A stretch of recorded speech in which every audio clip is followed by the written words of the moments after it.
Hey guys, Professor Bill, Comic Book University, and just got finished watching Runaways issue number 6 and 7. I'm only going to be talking about 6 right now, though. Okay, so I didn't realize, I did not realize when I watched episode 5 at the very end, beginning and end, all that the guy at the end of that was actually Jonah, who was the guy from the beginning.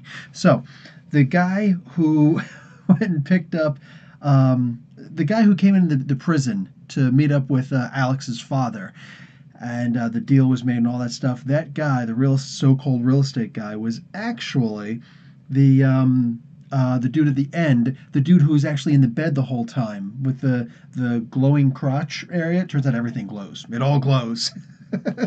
Like it all floats down here. It all glows down there. So he, yeah.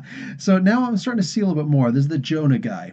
And Jonah wound up making this deal with her dad, his Leslie's dad. Leslie, right?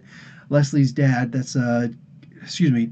Yes, Carolina Dean's grandfather. Therefore, the one who died from testicular cancer. Made a deal with him about whatever he wrote that book about this universal being, this being of light.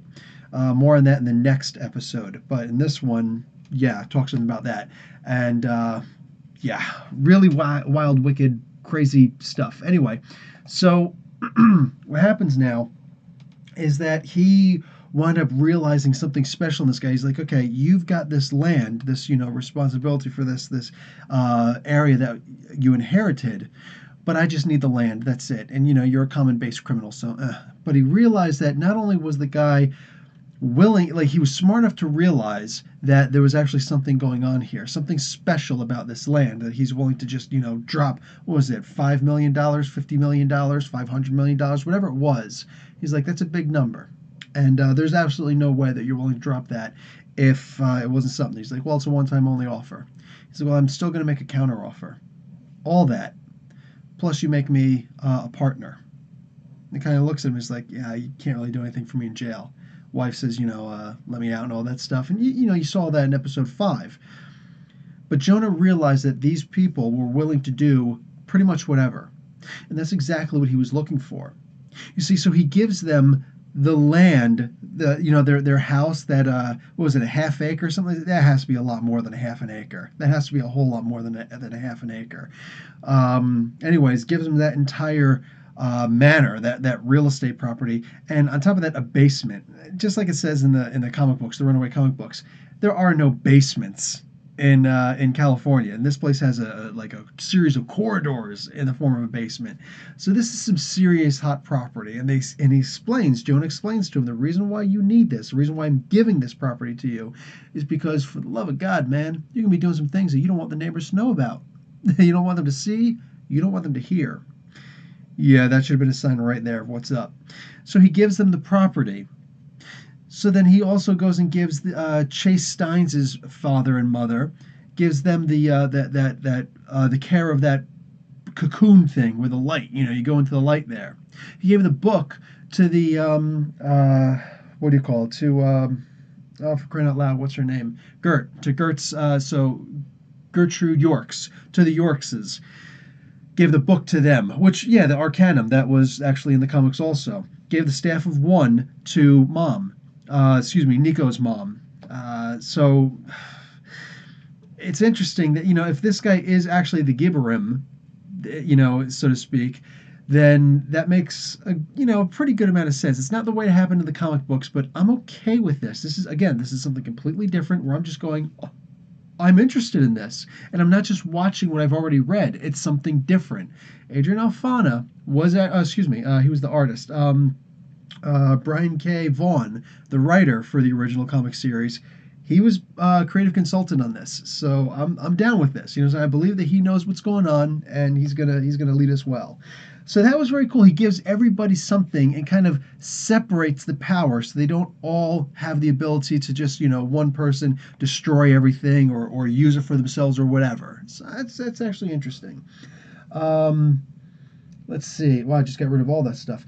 So Chase and Dad working together, the cheating in the family, that was pretty sick. Chase's dad went and called out Nico's dad for cheating. And it's funny because Nico's like, "Oh, my mom's cheating? Yeah, that makes sense. No, no, no, not your mom. No, well, what's going on? Your dad. Wait, my dad did something wrong? How's that possible?" Yeah. Like that's how good he was to her, just period. You know what I'm saying? So that was kind of heartbreaking. So I was kind of sad to see that. So there's more. I'm bringing it in. Blah, blah, blah. What is this? What the heck did I write? Leaving him. Oh yes, yes. So with Chase's dad and all that stuff, and so Chase's mom and Nico's dad are leaving their homes to go be with each other. And Chase's dad, as it turns out, has brain cancer and he's dying. Wow, I guess when you overtax your brain, person of the year, all that good stuff, yeah, makes sense. So, what do you call it? That's kind of messed up. And what it does is it actually brings up the feelings. You know what I'm saying? It brings up all the feels, so to speak. We're gonna make this into an actual noun right now. Brings up the feels, or like I myself, what this comic book, this watches like a comic book, just a comic book I haven't read yet, just something similar to it. It brought up so much stuff here where the characters are so real, the story is so real, maybe not factuous, not based on fact, but surreptitiously it's actually really good. It's very believable. So all around, this would make me believe in magic or science, whatever they're going to explain that this actually is. This really makes me believe that something like this could happen in that regard. I don't believe that it's happening, but it's so real that I feel like these are actually real people, not actors. That I very rarely, I don't watch a whole lot of TV. Okay, I used to watch a whole bunch of movies and TV shows or whatever, but I really just don't anymore, unless it's Marvel related. I should say comic book related.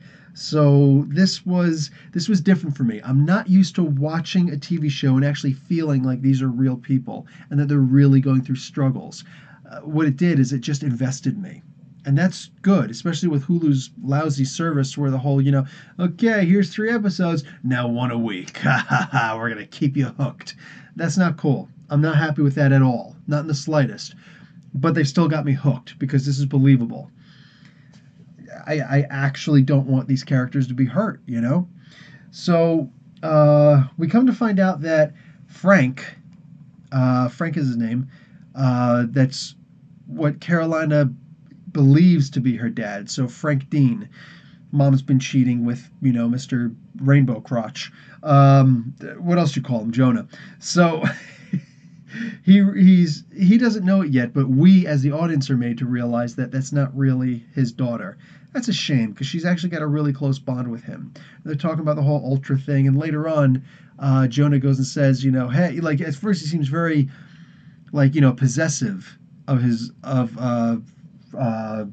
what do you call it, Mrs. Dean. But it kind of changes a little bit. He says, you did go Ultra. He doesn't want him to leave. I think it's just because of the whole front. The stage play. Got to make it look good for the audience, for anybody who might be watching. Jonah doesn't want the spotlight on himself. That's absolutely for certain. So, man behind the scenes, he goes and he says, "Listen, Frank, I know you're thinking that you didn't make Ultra, but you did. You just didn't realize it yet." That's actually a pretty powerful moment right there. Like for me, I'm looking at that, it's like, oh crap, he's really going to get him invested in this. Turns out when you watch the next episode, it's not really the case necessarily, but then you realize that it is, and it's just, let's not get into the next episode yet. So Jonah has a healing serum. Now I looked at the color of this, and you can call it a serum if you want. I'll call it something else that starts with an S. This was kind of freaky. So what happens is he's got this healing serum because Chase's dad goes and gets up, and he's got this cool relationship with his son. He's being nice to his wife again, but he gets up. He's like, "Yeah, my wife is cheating on me. It's really messed up." Like, and with him, and like pointing each other out. It's like, oh wow, he's sick, and he is. He actually faints on stage, which is like, dude, not cool, man, not cool. So they go up and they're trying to heal him because Victor Stein is the greatest mind that they've got, at least, but he is actually one of the greatest minds in the world. So they're going to heal him. Jonah kind of goes up. He's like, Chase, you're a good kid. Get the heck out of here before I knock you the heck out. A bunch of people, Frank and all that stuff, get out of here. So they go up, and he's like, here's the serum. It's actually his blood, apparently, a part of his DNA. And this serum actually cures him, apparently, of the brain cancer. Wow. Wow, or at the very least makes him dependent, whatever. So it's supposed to help him out. It boosts his immune system in some way, and it's actually able to cure or to fix him so he's okay. He's able to get up and walk around again. He brought him from terminal to manageable, at the very least. We don't actually know what happened there. So, wow. Gert, in the meantime, this is interesting. Gert and who was it? Nico and Alex go down into the wizard area. That's where all the servers are kept. And it's like, I'm surprised there's not more security here. I mean, there's pretty good security, but like there's no, bodyguards here, no nothing. And then you realize like there's no way for me to input into this. There's no way for me to like this the information goes in, there's no way to get it out. How the heck do we get this information out? So it like really, put him for a bit of a loop, totally screwed them over, And mind you, something interesting happens. He knows Nico's mom's password, which is like, how did you know that? And this becomes something big in the next episode. So right now it's just like, how did you know this? Oh no, it's just password. All the stuff I just figured that password would be your password because it's over whatever. Lousy excuse, brother. Lousy excuse. So I like that Gert is upstairs doing the distraction by playing this Star Wars video game that Nico's mom has. It's got sentimental value and all that stuff. It's actually kind of cool. Like a lot of different implications of that. Disney took over Star Wars. The Star Wars movie is out currently. It's Star Wars, and meanwhile, there's all this spacey stuff going on in the TV show, aliens and whatnot, all sorts of crazy stuff. So it actually fit pretty well. And I like that the one security guard comes up with the shaved sides, kind of looks like Sheamus, but whatever. Sheamus from WWE.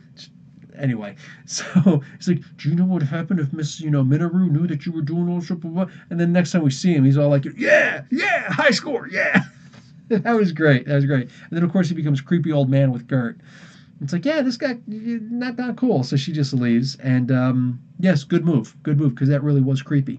So through it all, I like the dynamic of all of the relationships. I made a flow chart. Gert likes Chase. Chase likes Carolina. Carolina likes Nico, like that one. Nico and Alex like each other, and they're all talking about honesty. The scene where Gert confronts Carolina about her infatuation with Nico was great. Because, these two have never really gotten together. They've always been clashing the entire time. So for them to turn around, and she says, Carolina says to Gert, hey, yeah, and how about you and Chase? You know what I'm saying? Because she's not ready to confide in this person. You've already proven yourself to be a great enemy. Like, if you've got someone who's constantly insulted you, you're not going to just be like, oh, yeah, I absolutely love this person. Especially not if it's going to be like, a forbidden romance. Like, it's a lesbian type thing. No. Nobody wants to just literally come out like that. Nobody wants to do that, especially with a known, enemy, a rival, an adversary, something. So she kind of throws it back on her. She's going to see, are you going to be honest? She's like, oh, so that, you can go after Chase? And right away, Gert, love you, Gert, but you got to open up. She's like, and she does in the recent comic book, issue number 5 of Runaways. Go back and look at the review for me. What happens is she says, what? I don't like Chase. I don't like Chase. And boom, right there. I knew it was all going to fall apart. It's like you're asking her to be extremely honest about an LGBTQ situation, and you can't even be honest about the open, like, to be a heterosexual is easy nowadays. You know what I'm saying? It's always been easy. It's probably, not whatever. Anyway, it's always been easy. There's never been an issue. You know what I'm saying? Ever throughout history. So if you can't be honest about that, about a simple boy crush thing, how do you expect this person who you've always been rude with to open up to you? So I thought that was probably, I know it's weird, but that was probably my favorite part of this entire episode. That scene, because it's just so real. I oftentimes say that adults forget what it's like to be a kid, and I try not to ever forget what it's like to be a kid. Probably why I still love comic books so much. But the idea is that the authors of this show, the writers of this show, they did not forget what it's like to be a kid. that seemed like something straight out of the hallways of high school, or the playground, as it were, the front lawn of this rich, what, Birmingham or whatever. Anyway, this rich private school. So this was a fantastic episode. I really liked this. All right, guys, I'm going to get on and do the next episode also in a couple minutes. Professor Bell, Comic Book University. Class dismissed.